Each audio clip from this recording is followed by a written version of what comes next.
And good morning, and welcome to the Committees on Fire and Emergency, jointly with Governmental Operations. At this time, we please ask to silence your phones. Thank you for your cooperation. Chair, we are ready to begin.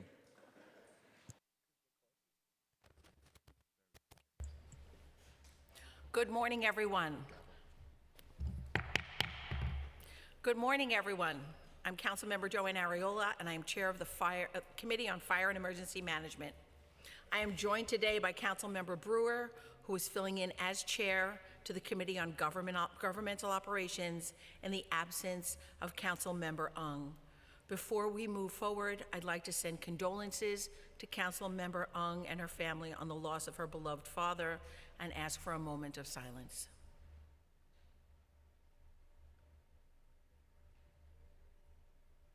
At this time, I'd like to acknowledge those members of my committee who are here today, Council Members Holden, Councilmember Carr, and Councilmember Hanif. Today, the Committees on Fire and Emergency Management, Government Operations will be conducting a joint oversight hearing on examining the city's preparedness and response to public health emergencies, as well as hearing two bills that are specific to the city's planning for such emergencies. Intro 95 by Councilmember Brannan and Intro 367 by Councilmember Velasquez. New York City's emergency management has historically done an excellent job responding promptly to numerous types of emergencies, as well as coordinating with other city agencies to help ensure the safety of all New Yorkers. However, deficits in the city's overall response to the measles outbreak of 2019, COVID-19 pandemic, including the spike of new variants, and the current monkeypox outbreak of 2022 have resulted in substantial public concern regarding the city's preparedness.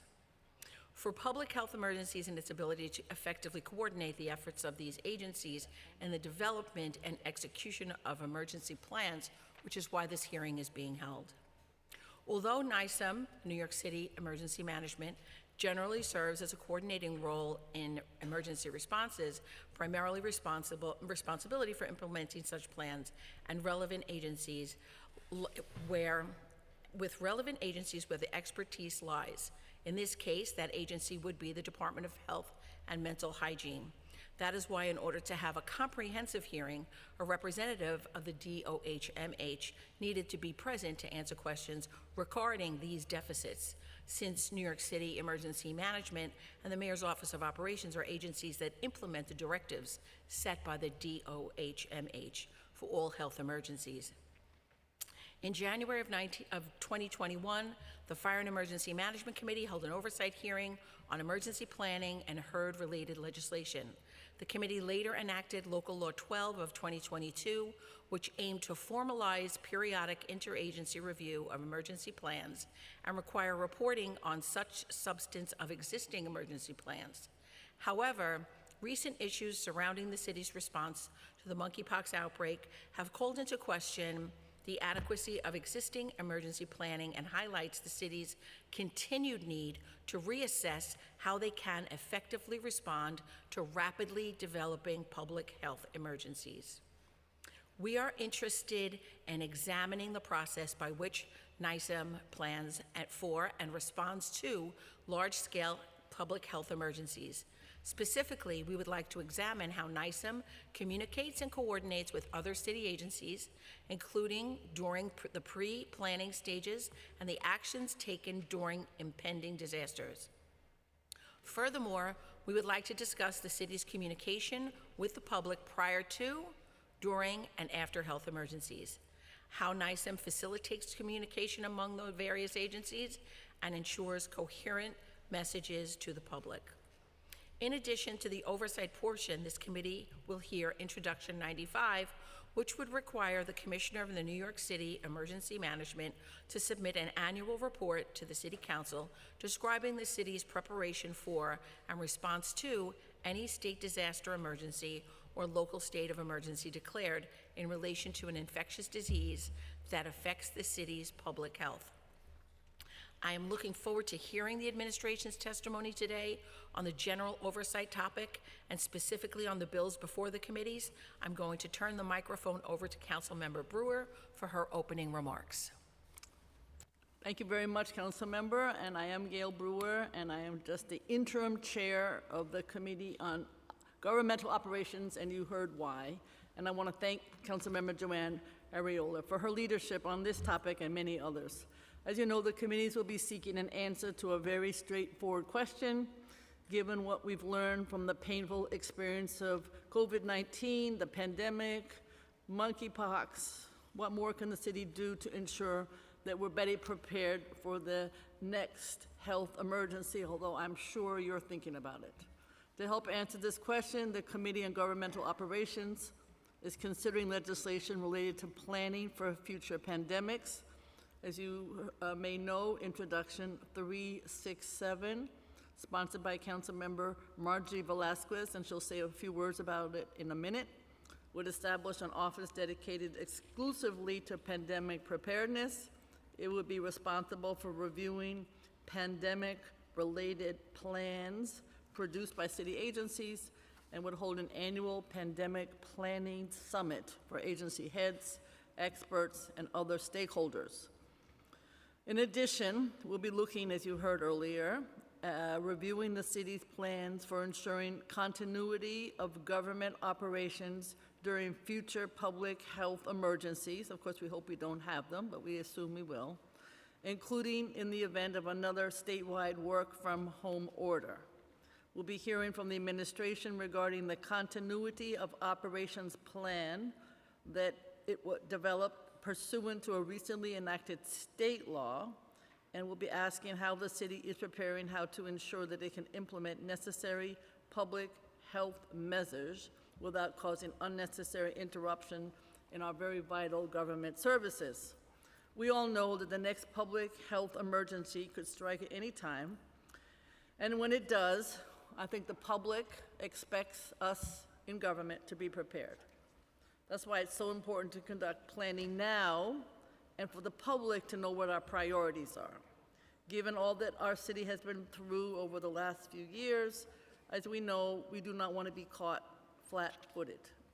The city must have comprehensive emergency plans in place so that when this health emergency arises, if it does, we can keep New Yorkers safe with a swift response.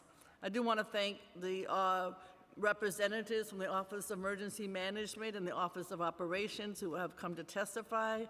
I'd like to thank committee staff, Josh Kingsley, William Hongash, Erica Cohen, and CJ Murray, because they helped put this hearing together. And now I'm going to turn it over for an opening statement to Councilmember Velasquez. Thank you. Good morning, colleagues, and thank you, Chair Ariola and Interim Chair Brewer, for holding this important hearing. I also want to acknowledge Chair Ung, and while she's not with us right now, she's definitely in our thoughts. In the spring of 2020, the sounds of ambulance sirens filled our streets. Our healthcare systems quickly became overwhelmed as hospitals across the city built makeshift morgues. Many businesses were forced to shut their doors, and tens of thousands of New Yorkers lost their jobs. Tragically, since COVID-19 rocked New York City, more than 40,000 New Yorkers have lost their lives. What is clear is that New York City should have been more prepared for the COVID pandemic, and that we must be ready for the next one. That is why I'm proud to sponsor Intro 367, which would establish an Office of Pandemic Preparedness. This office would require other city agencies to submit materials and plans to the office in relation to their preparedness for future pandemics. The Office of Pandemic Preparedness will be responsible for submitting all materials as stated, including any plans related to pandemic preparation, to the Office of Emergency Management. As we learned, pandemic readiness falls under the umbrella of emergency response. And to have an effective plan, we must ensure that OEM has as much information as possible to act fast. To further enhance our city's leadership on pandemics, Intro 367 would also require the Office of Pandemic Preparedness to organize an annual pandemic planning summit with representatives from city agencies, academic institutions, healthcare providers, commercial industry groups, and experts in the fields of infectious disease and disaster planning. Having our experts collaborate and learn from one another will help ensure the knowledge and resources to fight back future pandemics. Lastly, as we strive for transparency and accountability, this office will submit a report with detailed findings and recommendations for best practices in pandemic planning to the mayor, the speaker, and director of OEM. Our word, our transparency, will allow us to lead a successful response plan of action without bearing the burdens of our past. New Yorkers deserve to feel assured that the city is ready for the next pandemic, and I believe Intro 367 will help us get there. I look forward to hearing any testimony today, and I'll turn it back to Chairs Arreola and Brewer. Thank you, Councilmember Velasquez. I'm now going to pass the mic to our counsel, Josh Kingsley. Welcome, everyone. For our first panel, we'll be hearing testimony from the administration. I'm going to list the names of the panelists, and then we'll swear you in to give your testimony. First, we have from NYSUM, Christina Farrell and Robert Bristol. From the Mayor's Office of Operations, we have Daniel Steinberg. From DCAS, we have Barbara Dansberg and Roman Goffman. And from the New York Health Department, we have Dr. Cecilia Quinn. If you all could raise your right hand and just affirm the following statement. Do you affirm to tell the truth, the whole truth, and nothing but the truth in your testimony before this committee and to respond honestly to council member questions? Great.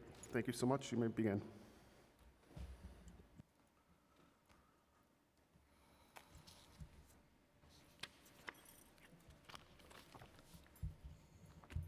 Good morning, Chairpersons Arreola and Brewer, and members of the Committees on Fire and Emergency Management and Government Operations. I am Christina Farrell, First Deputy Commissioner at New York City Emergency Management, and I'm here to discuss the coordinating role that emergency management plays in pandemic preparedness and response.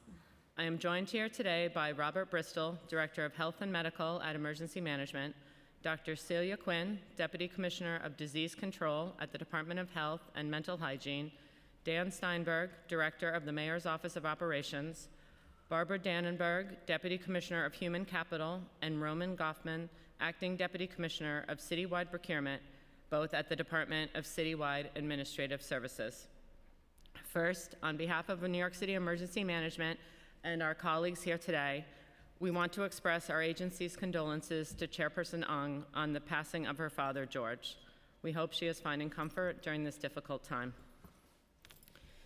New York City Emergency Management is responsible for coordinating citywide emergency planning and response before, during, and after emergencies, as well as educating New Yorkers on how to prepare for emergencies and sharing information with the public.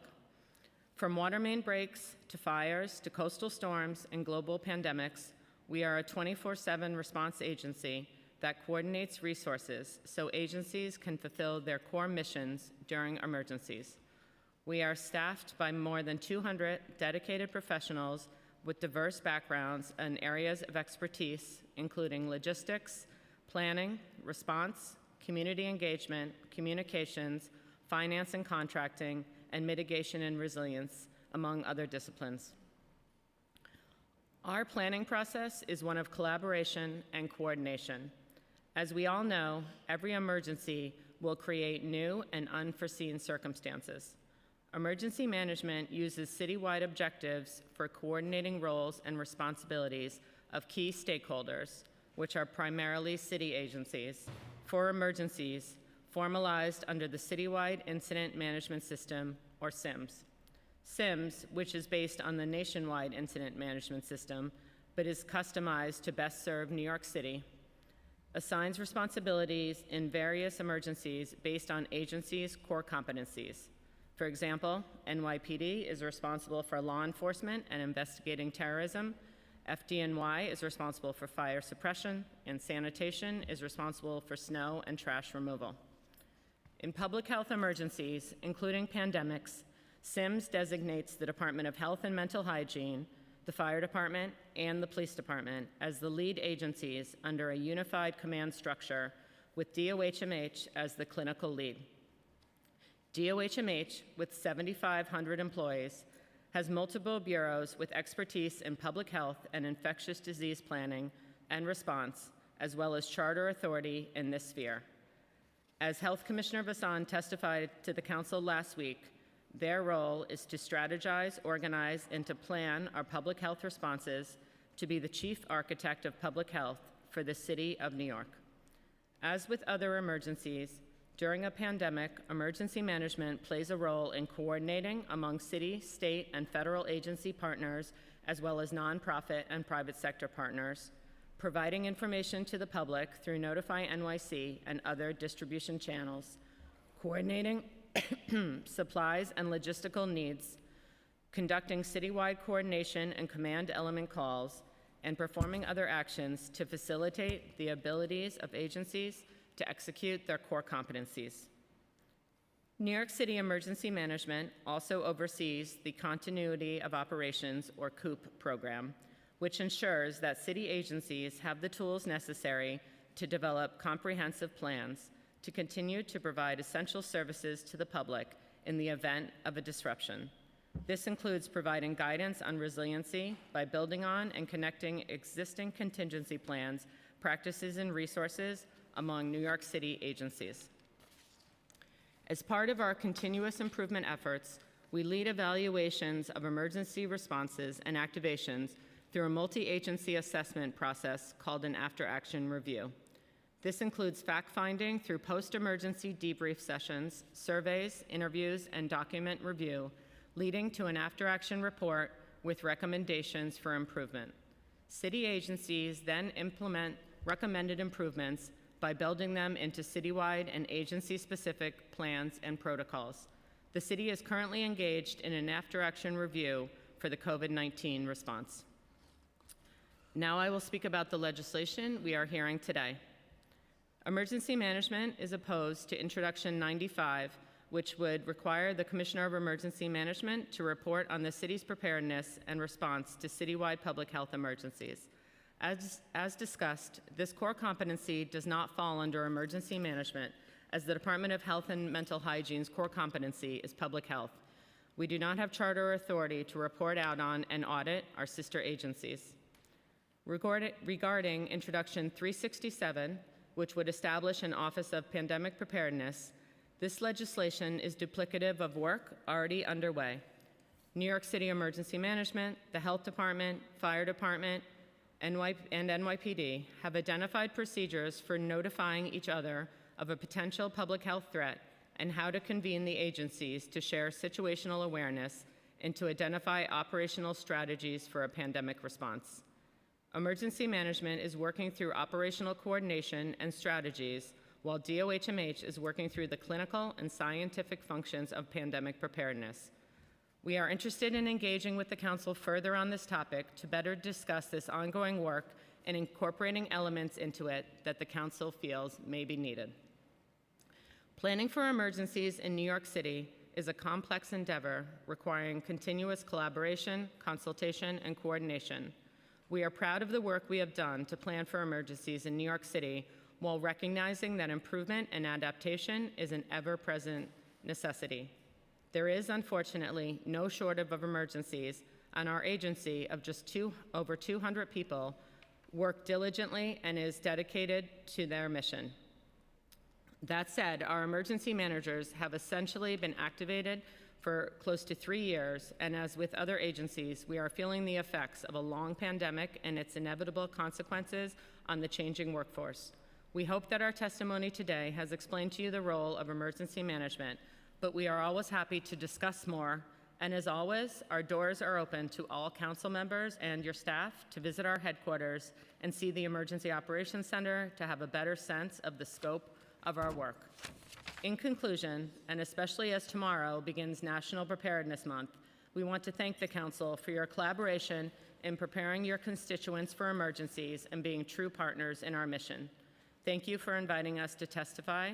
My colleagues and I are happy to answer your questions. Thank you, Deputy Commissioner. We do have a few questions, and these are directed at New York City Emergency Management. What are the various components of the city's emergency planning for public health emergencies? So the planning process in general, and I think you probably already know some of this, we go through a planning process. There are hazard-specific plans, such as pandemics, winter weather, heat, coastal storm, and then there are also all-hazard plans like debris removal, language access, mass fatality, those type of plans. We have a planning and resilience division. They maintain more than 100 citywide plans, and they work with all of our partner agencies to identify when we need new plans, to update plans, and then as these plans are written, we do interagency review with all of our partners. Once they are, I don't know that any of our plans are ever final, but once the plans are in a place that we feel they are at a good place, we will do training on these plans, we will do exercise on these plans, and then as we mentioned, if we have an incident, we will then do an after-action review to see what needs to be updated in the plans. I think it's also important to note that as everything in life, plans are important, but they're a guidance and they're a jumping off point. Switching gears for a second to look at hurricanes, we're coming up on the 10th anniversary of Sandy.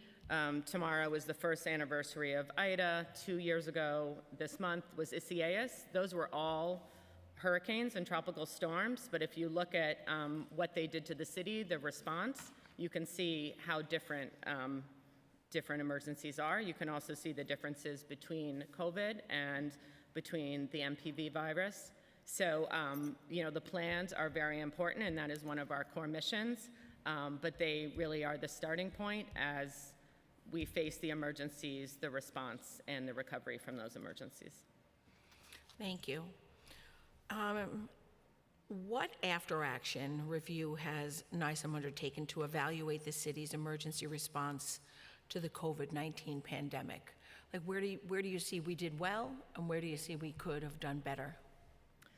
So as I noted, the city, in September, the city administration is kicking off a large after-action review, much like we did after Hurricane Sandy, to look at different aspects of the COVID-19 emergency. But, beginning in March and going through the different waves and the different variants, we have been looking, as have all of the agencies, at, what COVID-19 has brought, what the response has been, what we can do better. I would say that, and I'm going to kick it to Rob to talk a little bit about some of our findings with COVID-19 and some of the early response. I would say one of the most important lessons that emergency management learned is, the two things. There had never been in our lifetime a global emergency like this, where the entire city, state, country, and world were all facing it at the same time. We're all facing global shortages. It was obviously unprecedented. For Hurricane Sandy 10 years ago, the region was affected, but we were able to bring in resources from California, from Maine, from all different places that weren't affected by the hurricane. Obviously, that was a different situation for COVID.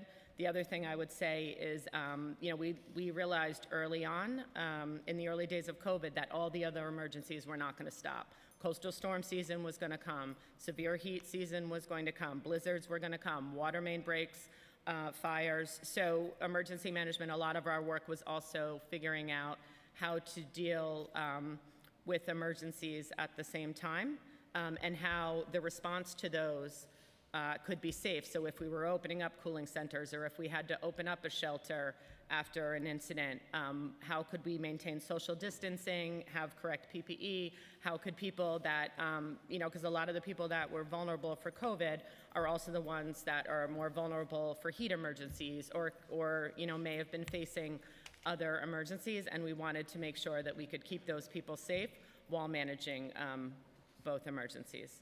Do you want to say a little more about? And I would just add, in the health and medical sphere, as with almost every emergency, regardless of category or hazard, communication is always one that we can look back on and say that we need to improve.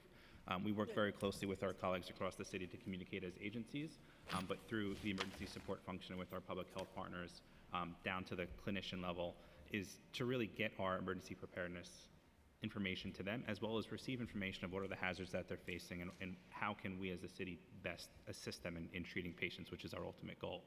I think that we have made strides over since the COVID pandemic of integrating our private healthcare facilities and our clinicians into our planning process and getting them the information they need, and making sure that we support them in doing their ultimate goal, which is treating patients.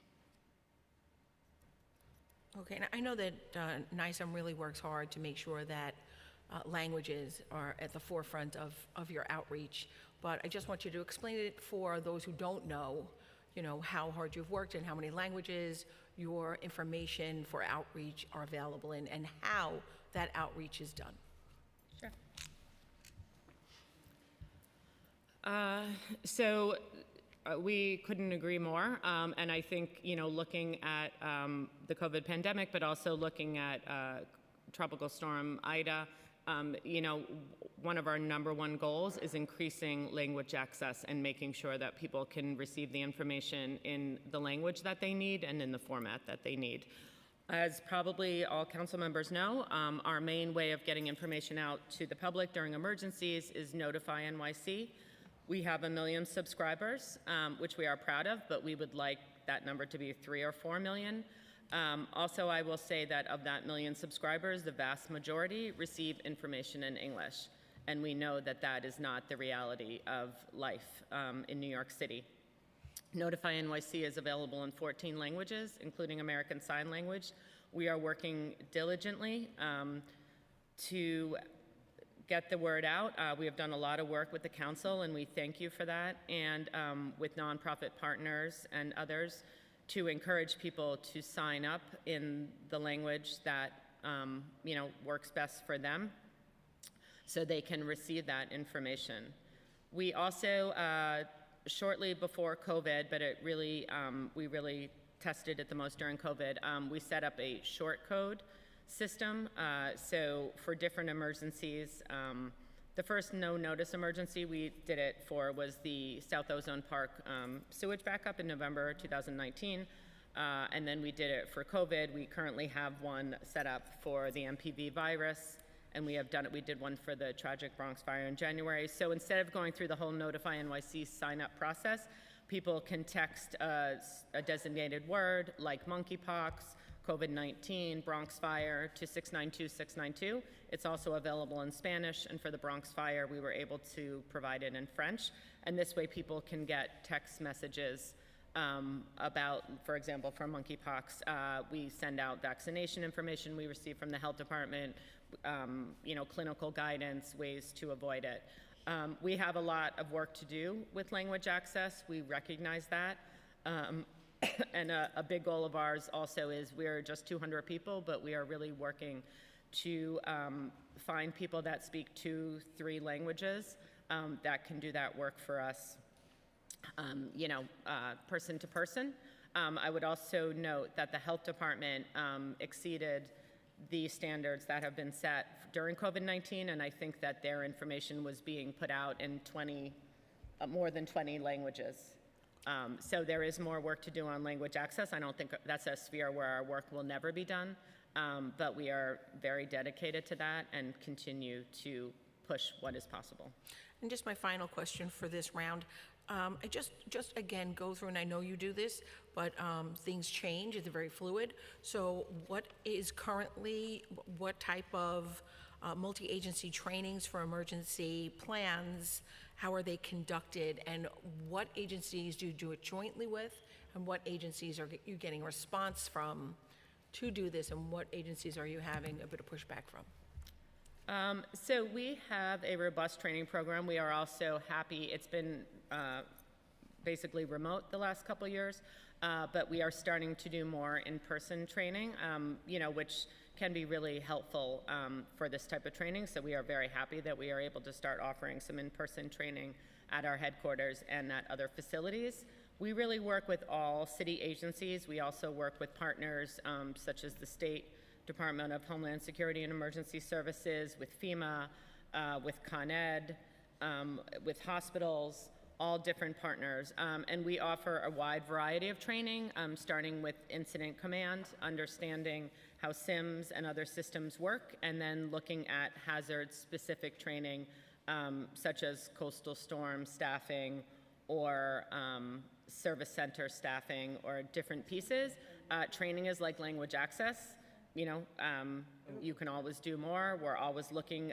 Cyber security is a large area where we are involved in training right now. And we have also opened up this training to the council and its staff, and we are happy to tell you more about that if there are people that would like to partake in any of the training. Thank you. I'm going to turn the mic over to my interim co-chair, Gail Brewer. Thank you very much. So I have one question to start with. Who has time to watch TV? Not me. But there's a nuclear something PSA that you're doing. Can you explain why you selected it? It may be a great reason. I have very difficult constituents. They don't like it. So I'm just wondering if you could explain why it was a priority, why you selected it to be the PSA. Sure.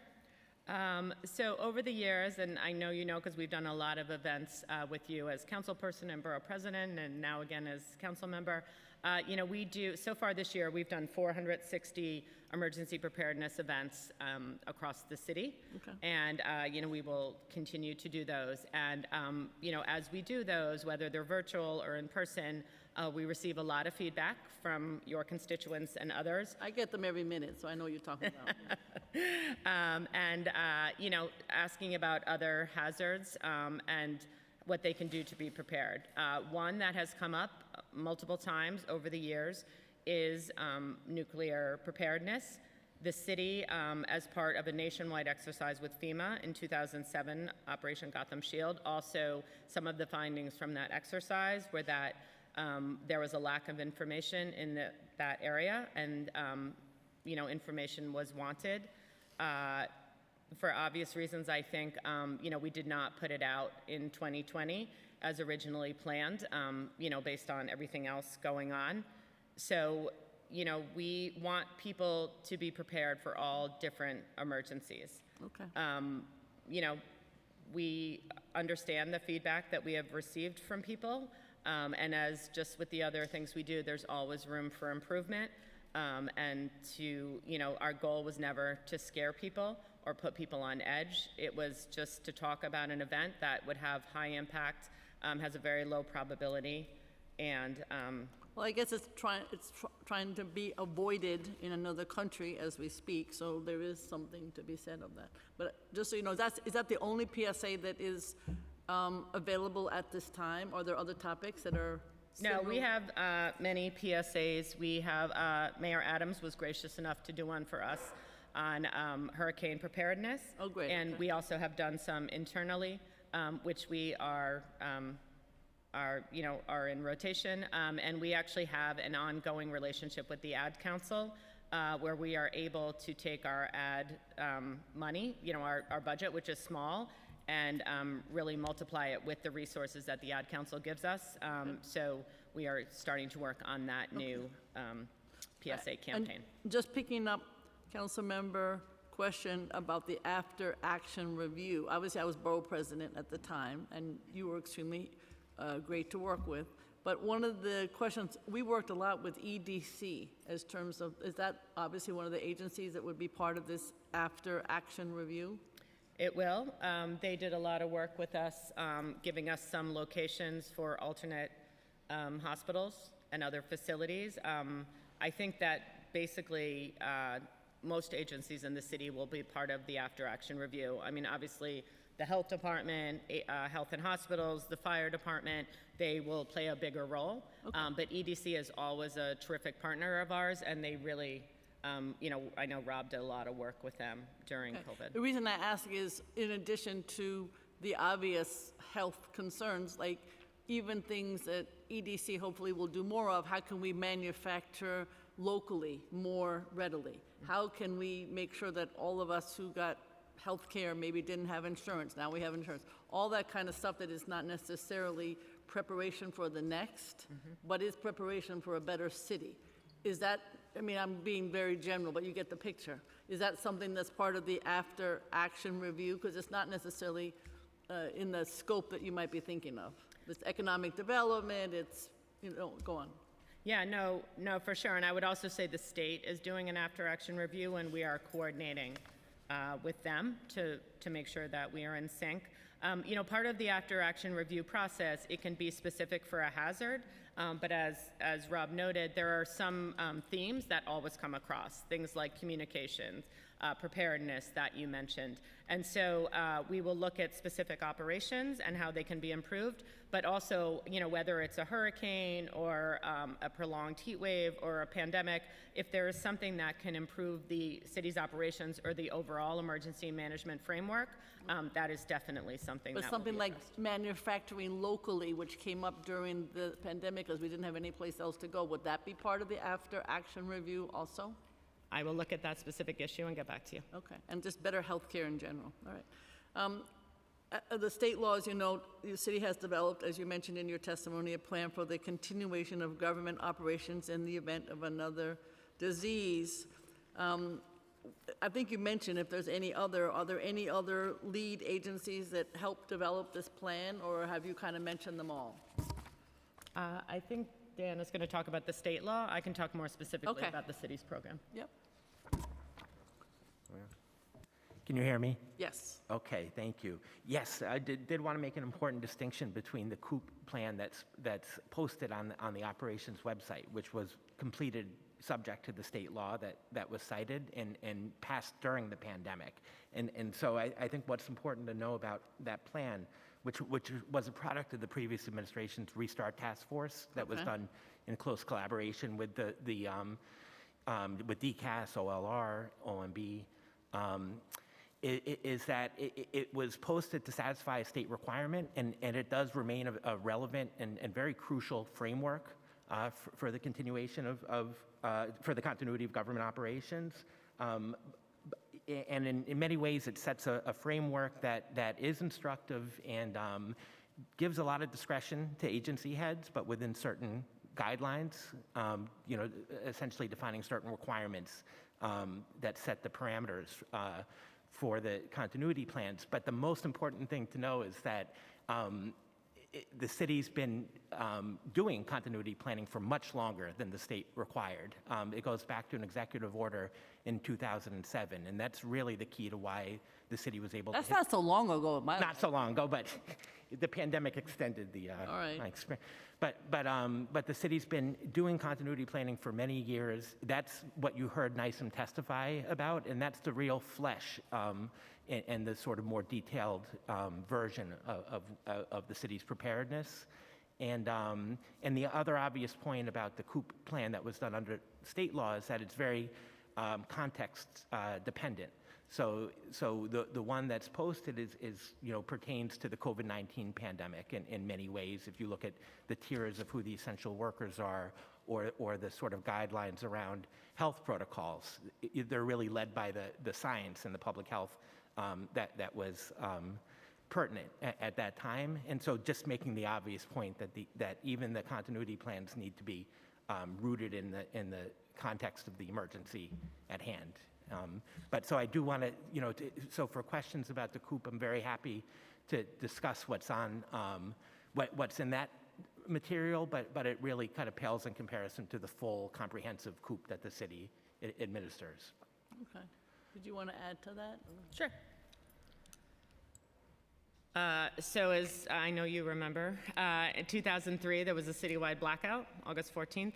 As part of that after-action review, Mayor Bloomberg was very clear that city agencies, back then, 19 years ago, there was challenges getting in touch with people. There were challenges with agencies performing their core functions. And so born out of that, as Dan mentioned, was the executive order and the COOP program. That has been active for about 15 years now. So all mayoral agencies participate in that. It sits in emergency management. We have a team that goes through that. So every city agency has a COOP plan. They exercise these plans. They were activated during Sandy and during COVID, but many times they've also been activated for small individual agency emergencies like a fire, a power outage in their headquarters, or a flood. We do a COOP conference every year. The last one was in December that all the agencies participated in, and it was focused on cybersecurity. So it is a very robust program that continues to grow. And so, we're happy that the state has passed that legislation, but we'll continue to build our COOP programming. And we're happy to get more in depth or share more of that with the council. Okay, that's very helpful. I think COVID changed so many things, but one of them is who's working, who's not working, what's hybrid, what's not. And I think in your situation, probably most people are full-time because it's the kind of agency that needs that. But have you figured out for every agency and maybe part of this plan, the essential positions? Are those publicly available? Do they get shared with the unions? I think this is more relevant now because it's a different world. And so how does that apply to OEM and to your planning? What's essential, what's not? So I can speak a little bit about us and COOP, and then I think DCAS probably has some to say. So, emergency managers work. We'll be working this weekend. We work wherever the job takes us. Right now we have people at the US Open. We have people working on the asylum seekers. We have people looking at the hurricane down in the tropics. So, we have people in our office, but we also have people in the field. And today we're actually doing a day of action for Hurricane Ida. So we also have people at 30 subway stations around the city talking to people about how they can be prepared. And I would say that the vast majority of our staff was also in our headquarters all throughout COVID under different circumstances to get the work done. For COOP, each agency does lay out their essential workers based on their essential tasks.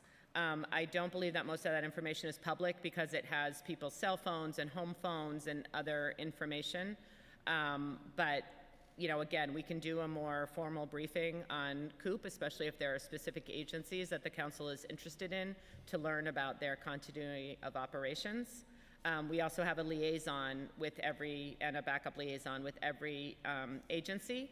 And so they are the ones that will come to the Emergency Operations Center, get on the calls, do the work with us. But I'll defer to my colleagues for the other question. Okay. Good morning.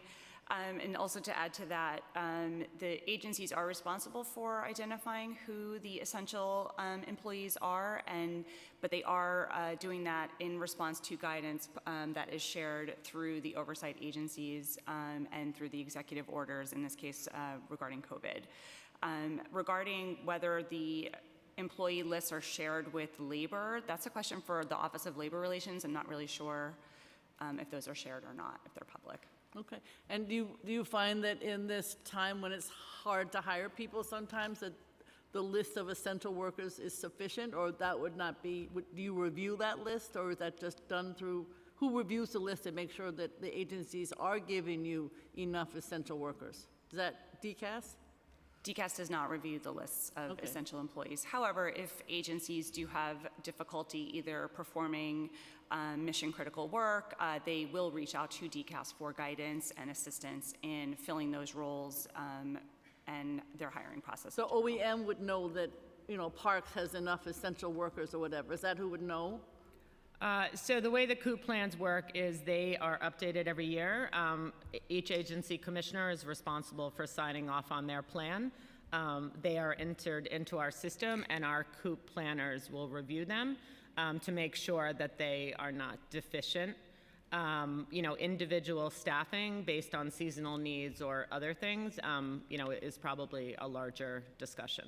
Okay. I'll just say one other thing. If there are specific needs, there is a large, if we're talking about an emergency, like Isaias or Sandy or something, there is a nationwide process where we can, it's called EMAC, the Emergency Management Assistance Compact, where we can either send people to different places, which we have done many times, or we can request emergency managers or building inspectors or other people from other jurisdictions, whether in New York State or across the nation, come in to help with the immediate response. Okay. Do you work with community boards in any of this? We do. Emergency management works a lot with community boards. Looking especially on the preparedness side, on the Notify NYC side, we understand that they're the unit of local government and, have a lot of questions. We go to the district service cabinet meetings and the other meetings. All right. Without getting into too many specifics, because I could go on forever, on the technology front, I would say that's where, not your fault, but that was the flat-footed situation. So what are you doing, because there's a whole bunch of questions here, I don't need to take up everybody's time, but just in terms of the future, obviously you've got, PD's doing a lot of work on cyber, you've got the Notify, but just generally, how are you thinking about making it more of a different kind of priority? It changes all the time, the technology. How are you looking at that as the future for participating in better ways in terms of preparedness? It is the key, I would say. I agree. One thing I would say like we said, there's always things that we learn. One thing throughout COVID, because of the copious amounts of data, because of the need, because the fact that people were not in the same space, we were able to automate many of our reporting systems. We used to do a static situation report that would get sent to city leadership twice a day. We now have dashboards where the numbers populate, and we've been able to do that for coastal storms, for severe heat, and for winter weather. And it's a much better system, so we are happy that we have that in place. And we are working very closely, as I think are our partners, with the Chief Technology Office to look at, other, along with cybersecurity, other systems that can be automated and technology that can improve our performance. Okay, so that's what you think is it? Okay. I'll turn it over to my co-chair. Thank you. So these questions are for the Department of Health and Mental Hygiene. We're now faced with the monkeypox virus. And so what I want to talk to you about is, and that was why I really thought that you needed to be here, because when we take care of a pandemic or a virus or anything that will affect tens of thousands, maybe millions of people, it's important that all the agencies that are the leads in making sure that people are kept safe and informed are at the table. So I appreciate you coming. And, and it was on short notice, and I do appreciate that. So that's something. So I just would like to know, how does DOH-MH plan to engage, educate, and train various city agencies that you collaborate with to promote understanding of their respective roles in responding to public health emergencies, since you are the lead? Thank you, Council Member, and thank you for including us in the hearing. Happy to be here. So I'll just start by saying that the Health Department has and will continue to work to advance the city's ability to prevent, prepare for, respond to, and mitigate the impact of public health emergencies. It's a core part of what the Health Department does, and it's a commitment that we take very seriously. I think to your specific question, the Health Department has some specific roles under SIMS, which Christina already mentioned a little bit. Some of our core competencies are around surveillance and epidemiology, also around issuing public health orders and clinical guidance, doing mass prophylaxis and vaccination, laboratory testing, public health assessment. These are some of the core things that we do. We do need to collaborate with other city agencies to implement these when there's a public health emergency, and we really rely on our collaboration with other city agencies during the preparedness phase, emergency management being the lead for that coordination piece, to help us work with the other agencies that are going to be involved in any kind of public health emergency. And thank you. And what efforts does the Department of Health and Mental Hygiene, what efforts have you taken to ensure best practices in emergency responses? like working with other jurisdictions, whether this is a virus that has gone like COVID-19 did, countrywide, worldwide. Now we're dealing with monkeypox, which could possibly be in the tri-state area. So how are you coordinating all of that with other jurisdictions, both on the state and federal level, to make sure that we're receiving everything that we need, both financially and physically, from other levels of government? Yeah, thank you for that question. We work really closely with a lot of other jurisdictions, most importantly, probably New York State. So we work really closely with our state colleagues in public health, as do our emergency management colleagues on the emergency management side, to make sure that we're coordinated, not just the public health and science aspects of a public health emergency, but the logistics and, operational side as well. In terms of coordinating with other states and jurisdictions, domestically here in the US. We do that through a number of organizations, but the lead for that is really CDC, and so we work with CDC, the Centers for Disease Control, as well as other jurisdictions regionally and across the country to understand what other public health departments are doing, how they're approaching certain problems, how they're innovating, and that's something that we also take seriously, our responsibility as the New York City Health Department. We often are leading and innovating across the country, and we try to share what we're doing with other jurisdictions as well. So you rely on the CDC and their guidelines to then, define what your role will be and how you will promote. So, the New York City Health Department is responsible for New York City and the health of New York residents. Right. The CDC has some ability to coordinate across different states and jurisdictions. We do that in some ways with them. Also independently, there's a lot of public health professionals across the country that, know each other and work informally during these kinds of events as well. Good. And when we first went into the COVID-19 pandemic, there was such a deficit of PPE, and we were scrambling to get all sorts of masks and shields. I worked for a hospital network at the time, and I just wanted to find out, where are we with our stockpile for this type of PPE equipment? Yeah, so the health department does oversee a stockpile of personal protective equipment for a healthcare delivery system. And that's something that we worked with emergency management and other agencies to develop during the COVID-19 response. In addition, New York State has requirements for healthcare facilities now to stockpile a certain amount of personal protective equipment. So those are things that are currently in place that were not fully in place prior to COVID-19. Great. And now that we're 4 variants out on COVID-19, has there been an assessment within the DOHMH to see where there were deficits, where there was best practice, and how the gaps can be filled?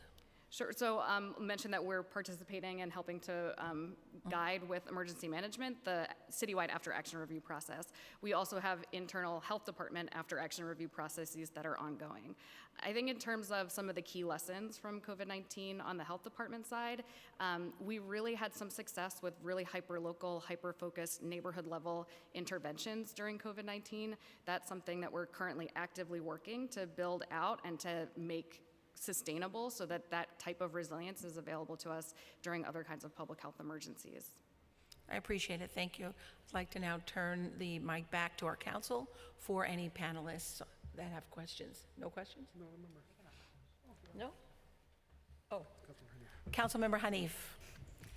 Thank you so much for being here with us this morning. I'd love to understand how DOHMH and OEM are working or coordinating efforts to support asylum seekers coming in over the last few weeks and the ongoing arrivals. Sure.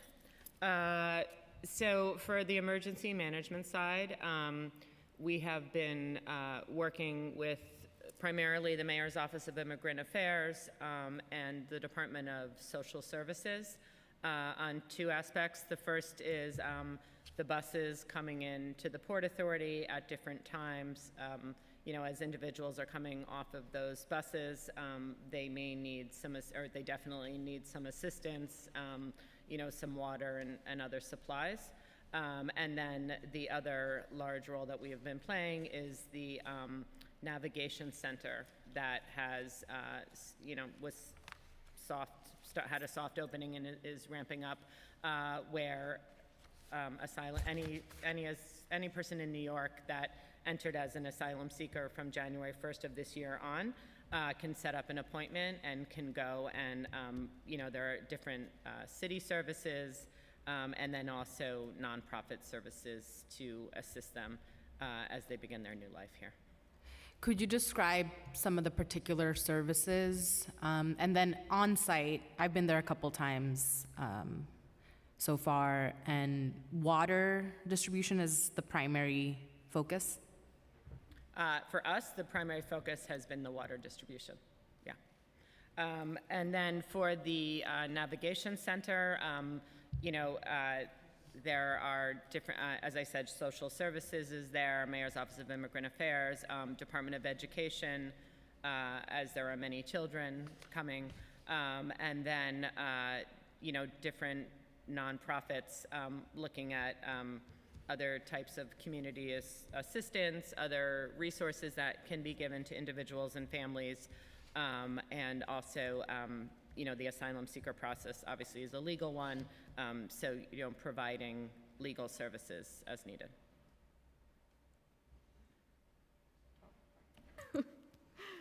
Sorry about that. Yes, so I can speak a little bit about this, but we may want to follow up with some additional details after the hearing. The Health Department does have a role. We participate in the navigation hub. Some of the roles of the Health Department involve, immediate mental health, emergency mental health first aid, as well as connecting people to access to healthcare and other public health services, including screenings for infectious diseases. That's my area. But I think for the more comprehensive view of how the Health Department has been involved, we'll want to follow up afterward.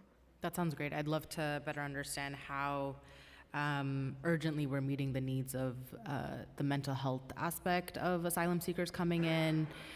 Having talked to many upon arrival, and also folks who've already been placed in shelters but returning to the Port Authority for additional services, it is just clear that the trauma is going to be something that we really need to prioritize. So would love to follow up and learn more. Thank you so much.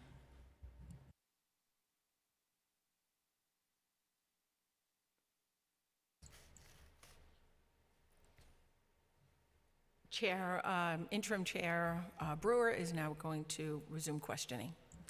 Thank you. Just before I talk about one of the bills, when you say hyper-local, that's what I was asking about the community boards. What do you mean? Because to me that's what we did all during the pandemic when I was borough president. It was such a huge asset to be able to work with funding for the hyper-local, and that's, sort of based on the census list, hyper-local, COVID list. It seemed to work. Is that going to be part of the I guess I call it afterthought, after review, whatever the hell it's called, something that will continue with funding?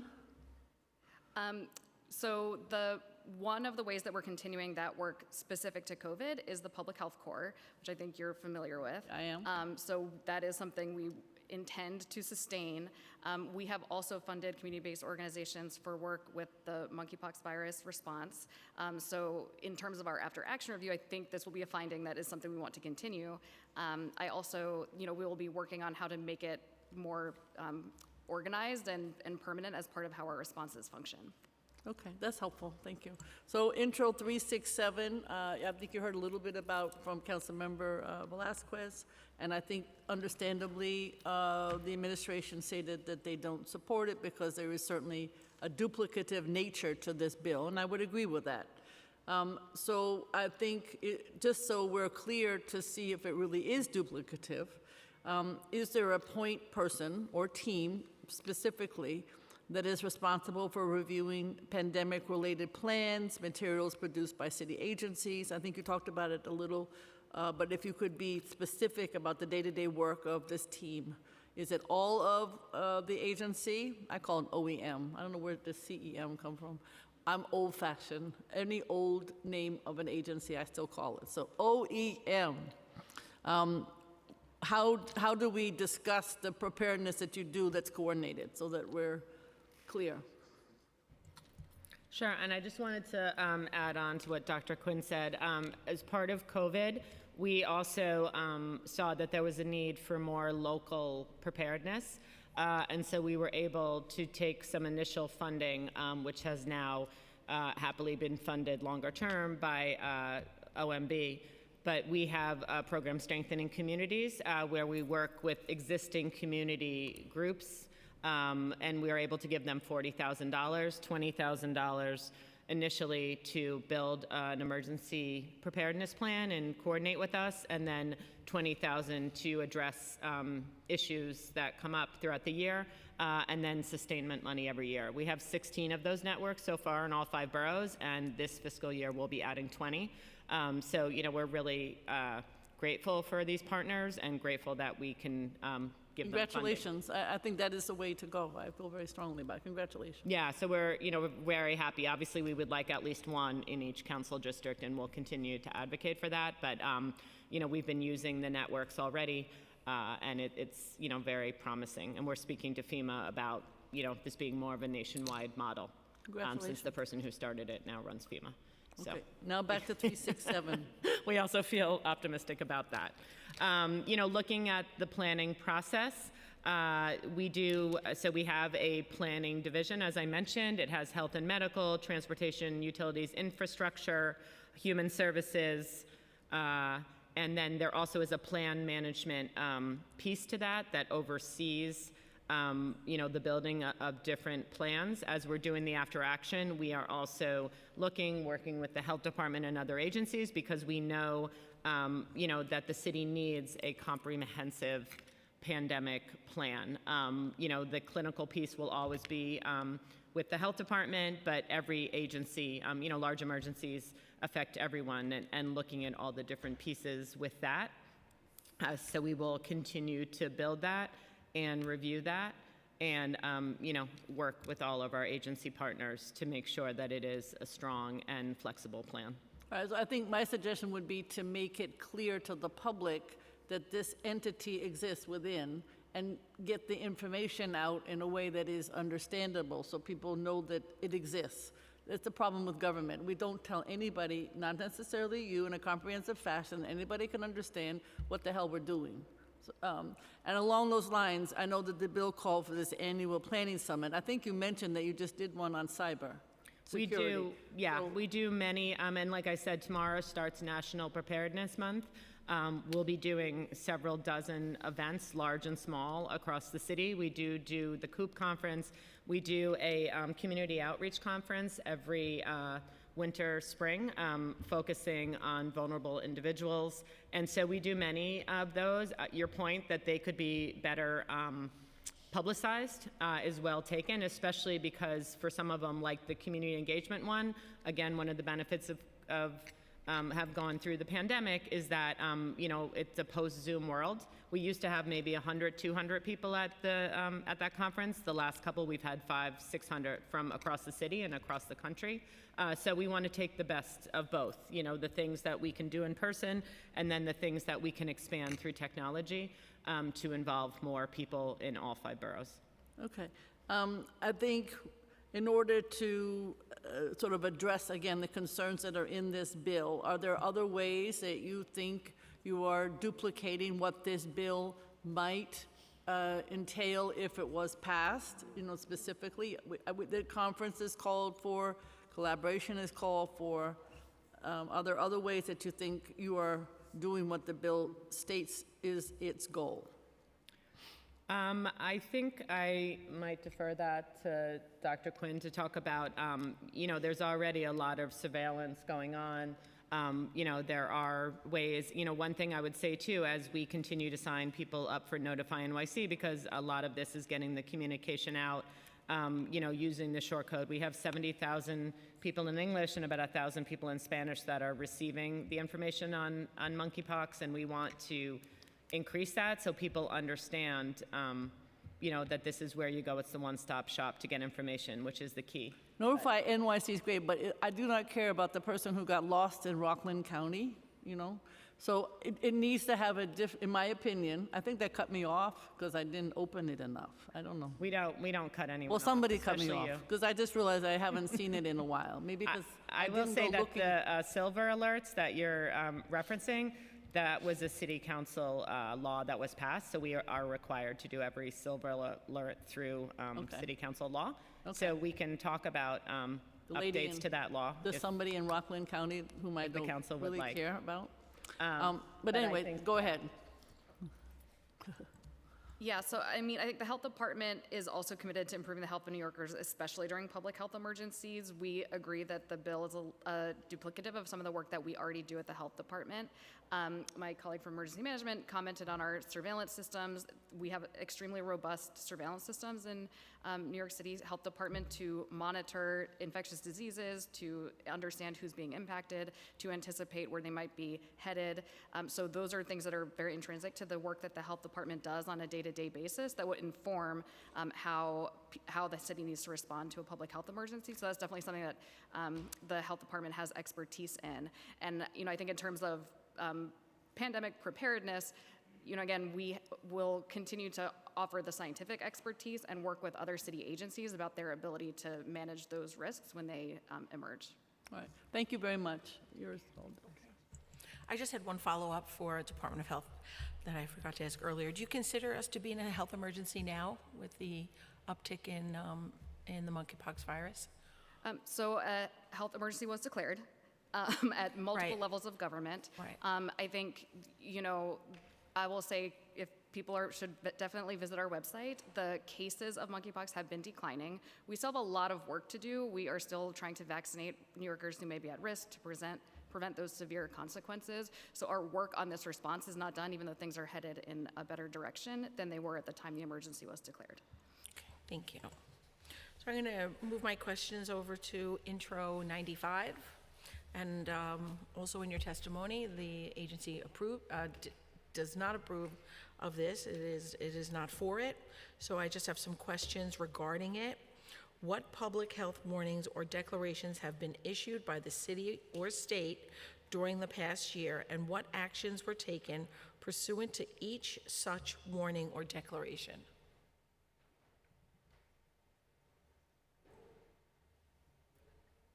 I think we would have to take that one as a follow-up. There were many, and so I don't want to misspeak. I think we can bring that back and provide that to you. That's fine. And what guidelines already exist for notifying and communicating with the public and city officials during a public health emergency?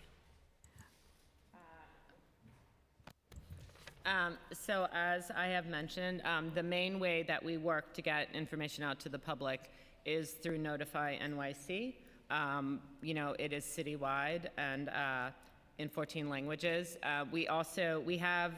There are citywide emergencies, but that you can also sign up for specific buckets. One of those is public health concerns, and so a subset of people that receive Notify NYC do receive information on those public health emergencies. If it's something large, it goes citywide to everyone, but if it is something more specific to a specific neighborhood, or for a specific public health, it'll go on there. As I mentioned, we also do the short code, the COVID-19 one, which at its height had about 875,000 New Yorkers signed up for it. That is still active, although obviously we are messaging much less on that than we were at the height. And we also have the MPV virus, the monkeypox short code set up. In addition to that, we do lots of outreach with elected officials, with nonprofits. Since January of 2020, we have been running a private sector call. It was twice a week, then once a week, now it's every other Wednesday. We have a doctor from the health department that faithfully comes on and speaks to all our private sector partners, which are large industry groups. And we still have 40, 50 people every week on that call. So, we're grateful for the health department that they have continued to work on that, and that call has morphed. Monkeypox has come up, polio, other emergencies that, are on people's minds have come up. And then, like I said, through the Strengthening Communities and other groups, we are working to do a lot of local focused emergency messaging. Right. So if you could describe procedures to ensure the city's public health care workforce and how it can surge its capacity to meet the demands during a public health emergency.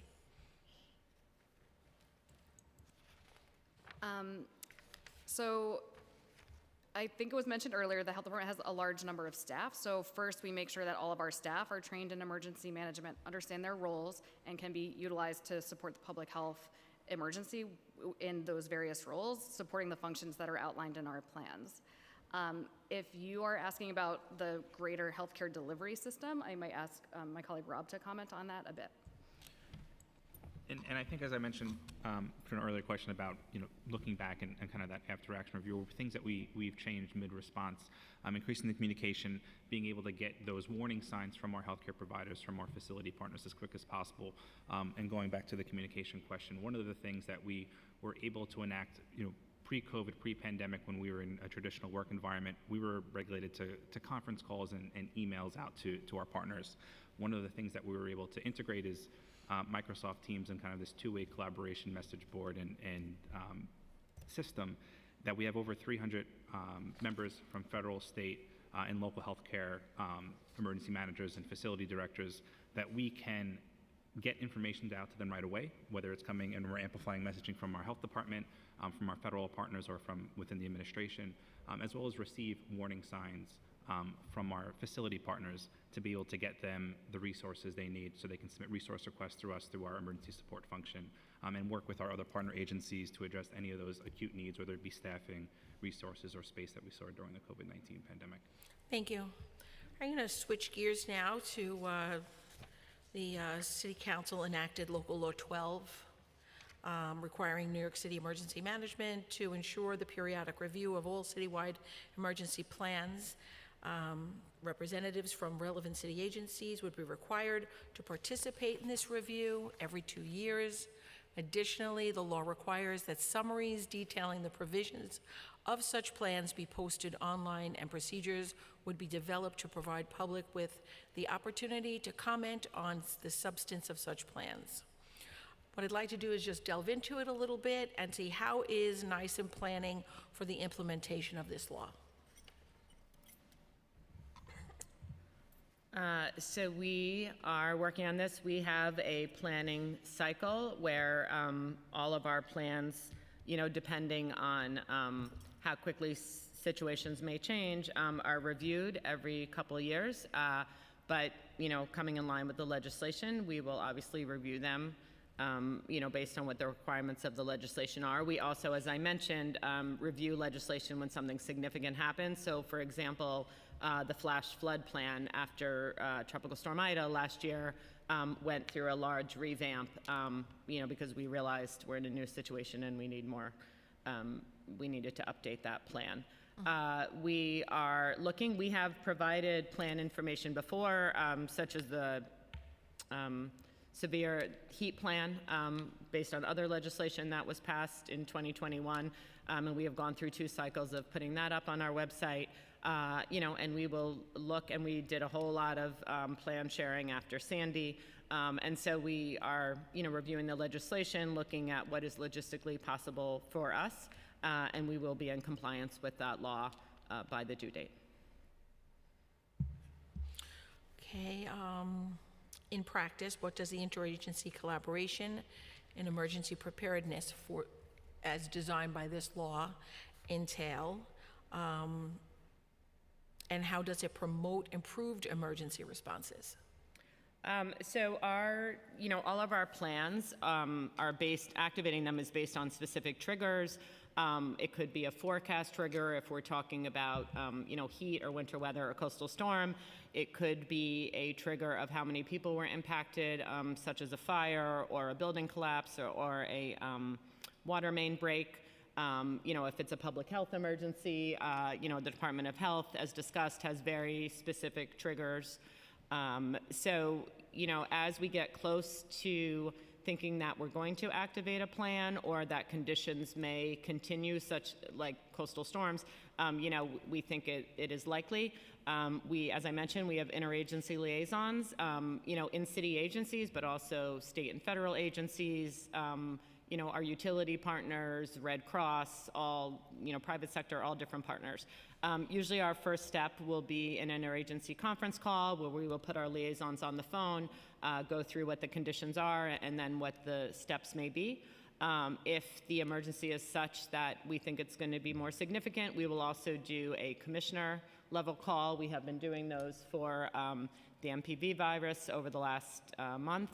And based on those calls and the activation in the plan, then the different operational strategies in the plan are activated, and agencies, as I mentioned, have trained and exercised on these operational strategies so they understand what their responsibilities are. If there are always challenges, but if there are significant roadblocks, that will be discussed to figure out how we can get the agencies the resources they need to activate the plan successfully. Okay, and just final question, what extent is NICEM involved with DOH-MH in formulating the city's messaging and response strategy to the monkeypox outbreak? So we work, very closely with the Department of Health and Mental Hygiene with their external affairs folks. That's the world that I came from before I was in this role. And there's a system in the city called the Joint Information System. It can be in person or it can be remote. And when there is a public health emergency or some other type of emergency, City Hall, press and communications, emergency management, and then the relevant agencies. So obviously for public health, it's Department of Health and other agencies. We all work together to formulate the message, to put out materials, to figure out what languages they need to be in, and to really push out information as robustly as possible. Thank you. And I say it at every hearing, I cannot really tell anyone loud enough or enough times to follow Notify NYC. And I want to thank you, Assistant Deputy Commissioner, for being able to change gears so quickly, especially for my own district where people were drowning and because of riptides, and emergency. Notify NYC immediately put out riptide emergency notifications. They were followed, as well as beaches that didn't have lifeguards. So thank you for that. And I just want to note that we really appreciate that. I mean, first of all, that was those Friday night phone calls with you when there were the drownings, to be able to, and Notify can move very quickly, but also all the council members, you know your districts the best. You know what things are happening there. So that's a perfect example. We now have a protocol, and those riptide emergencies go out. We're also doing shark sighting emergencies now, or notifications. But if there are other issues that come up or other things that are concerned. For Notify NYC, people have signed up to receive this information, and many, have told us that, we really can't send out too much. So we appreciate any heads up, any suggestions, ways that we can improve the system, additional categories, because we really do just want to protect New Yorkers. Thank you. I'll now turn the mic back to our counsel, Josh Kingsley. Great, thank you. We'll now turn to the public testimony section of the hearing. So the administration panel, you are dismissed. For the public testimony, if any individual in the chambers wants to testify, please go up to the Sergeant-at-Arms in the front of the room to register. We'll begin with Oren Barzilay from the EMS Union.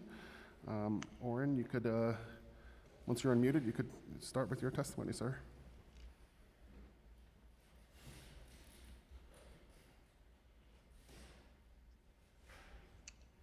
Thank you.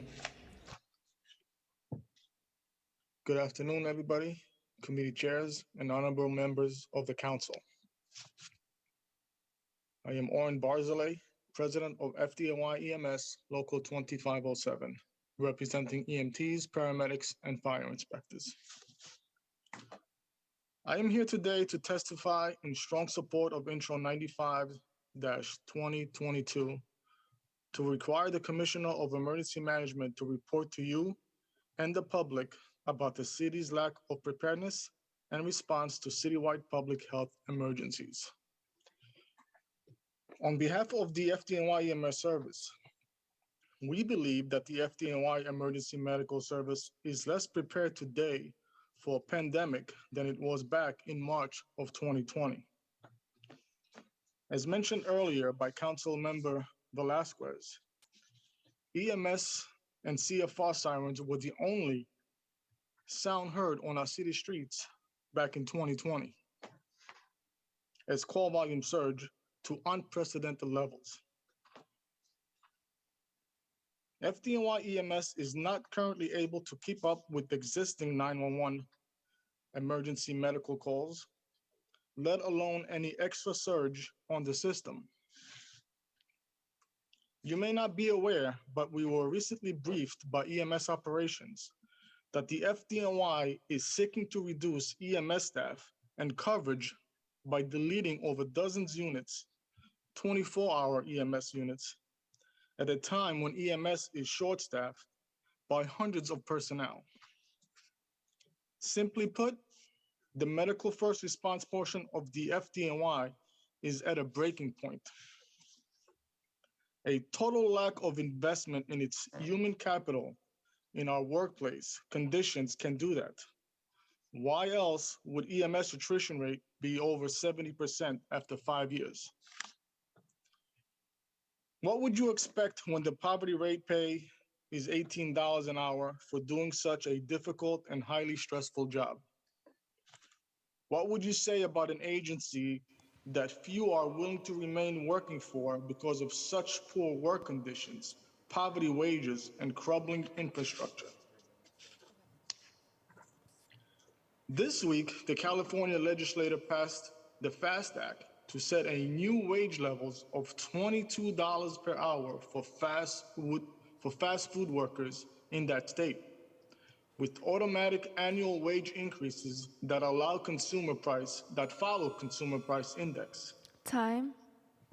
They will be making $4 an hour more than the city's EMTs, and that is shameful. Our current EMS stations were generally deemed to be ramshackle many years ago for firefighters to use, so that's what we are left with.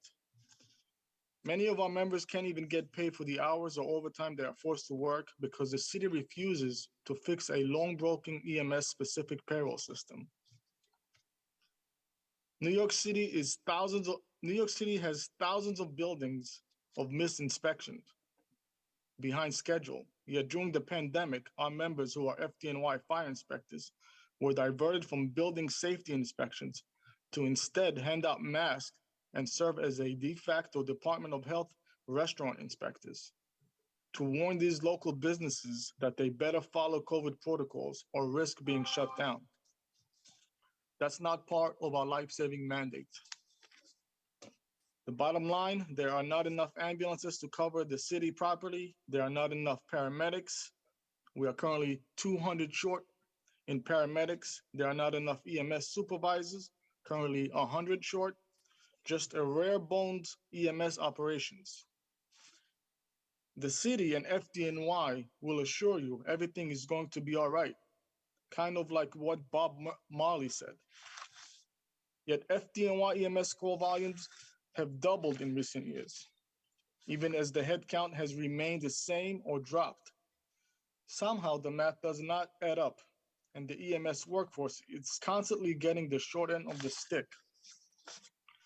We are in strong support of this legislation to require the city's emergency management office to submit an annual report on the city's preparation for and to respond to any state disaster emergency or local state of emergency declared in relation to an infectious disease that affects the city's public health. There finally needs to be some high level of accountability. The FDNY's refusal to fix the problem that plagues the nation's busiest EMS medical first responders agency is a major miscalculation. Our brethren CFR members were the only ones along with us when we were the only ones allowed to enter. I recognize that the legislation mandates a description of the city's current public healthcare workforce and ways to improve medical surge capacity. Our expert on-the-ground assessment is that the city and FDNY's EMS might just be the only one straw away from finally breaking the camel's back. I thank you for the time and your attention to this urgent matter. I just want to remind the council that back in 2019, November and December of 2019, when COVID pandemic was unfolding in China, Our city stood by and did nothing to prepare. On March 5th, 2020, Michael Greco, my vice president, sat in front of these chambers and testified that we were not prepared.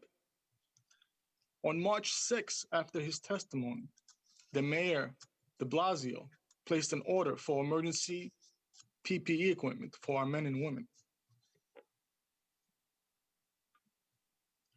It is unreasonable that yet in 2022, we are not prepared for a surge capacity. I am here to take any questions and answer them to the best of my ability.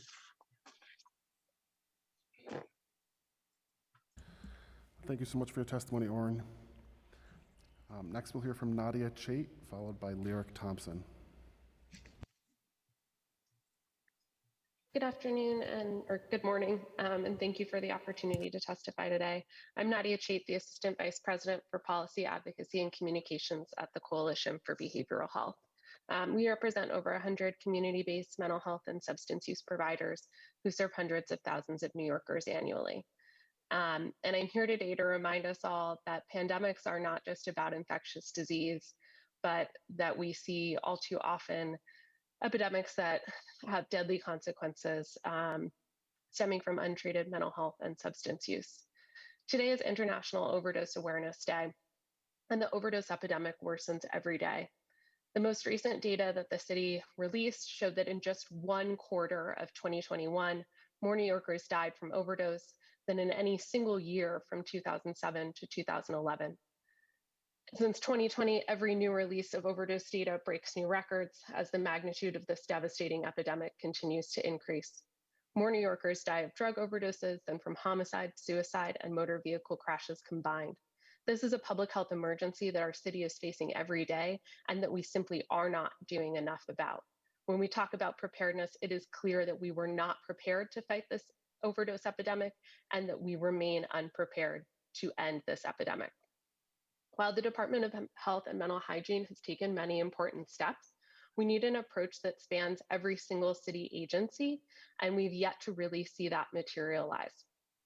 When the COVID pandemic hit our city, we saw action across government to combat the devastating impacts of that disease, but we haven't seen the same action when it comes to overdose. I wanted to highlight several areas where we feel more action is needed to stem the tide. First, we encourage the city to expand overdose prevention centers, both to additional locations and to operate 24 hours per day. The services provided at overdose prevention centers are life-saving, and it's critical that we expand these services citywide. It's also critical that we increase access to opioid antagonist medications such as naloxone, which save lives.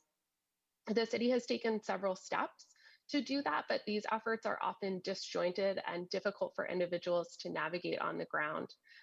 Several city council members have proposed various legislation to expand access to naloxone, which we strongly support, including Intro 56 to expand access to naloxone in nightclubs, Intro 304 to require that Parks Enforcement patrol officers carry naloxone, and Intro 198 to require the stocking of naloxone in all school buildings.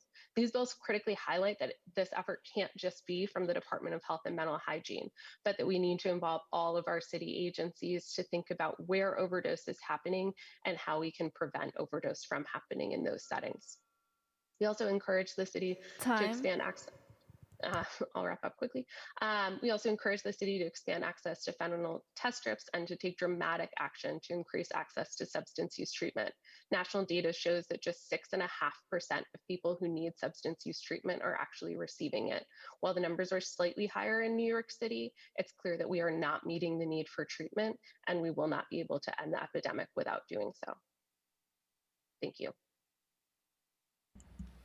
Thank you so much for your testimony, Nadia. Next, we'll hear from Lyric Thompson. Time start.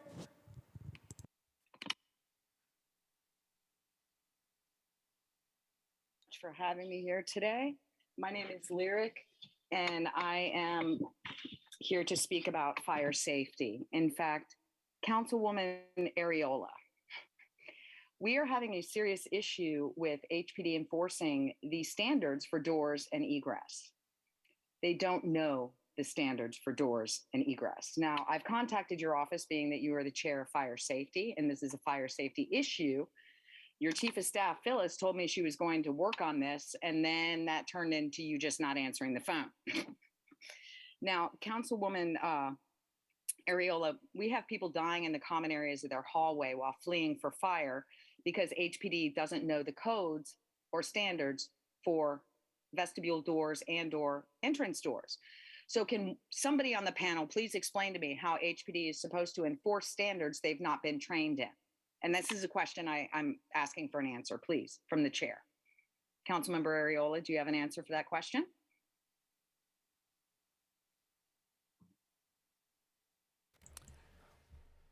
This is not the appropriate hearing for that question, but certainly my office will be in touch with you to answer the question. Thank you for your question. This is not an appropriate hearing for that question.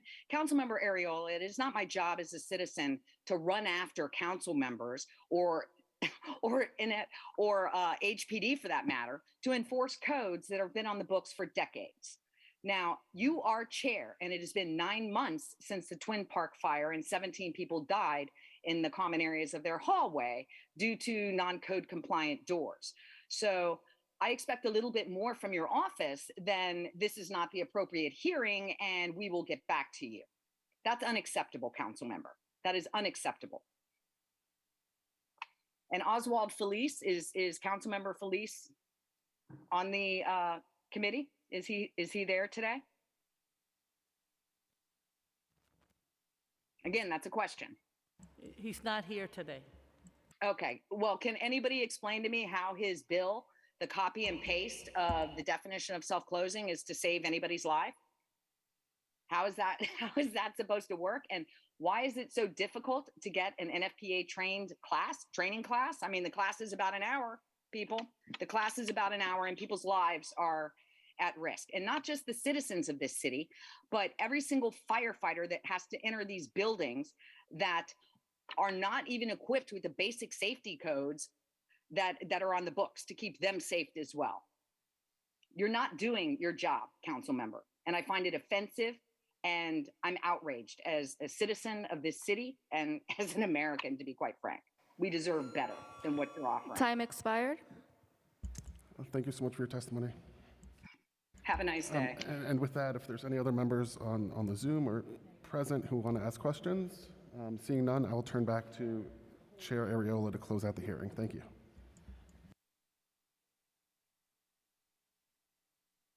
I'd just like to thank council staff, Will Hongash, as well as Josh Kingsley, and my chief of staff, Phyllis Incerillo, for helping put this hearing together, and my more than able interim co-chair, Gail Brewer. It has been an absolute honor to work with you today. Thank you.